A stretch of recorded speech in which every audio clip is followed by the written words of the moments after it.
Good morning po yan. Ngayong umaga, pipinturahan ko to. Ng epoxy primer. Ngayon, mga bagong gamit. Ngayon, ang inilabas ko. Mga makinarya. Ayusin ko. Vlog. Makina. Welding machine. Air gun. Grinder. Yan po.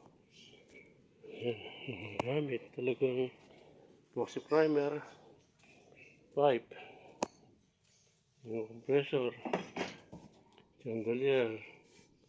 Yan po yung mga gamit namin na puro makinarya, liha. So, staple gun na yan, no? Kutsara, tinidor. Yan po, TV. Yan, talagang hindi ko alam kung nakakalaman malaki-laking pwesto, motorsiglo. Dami tayong lilingapin.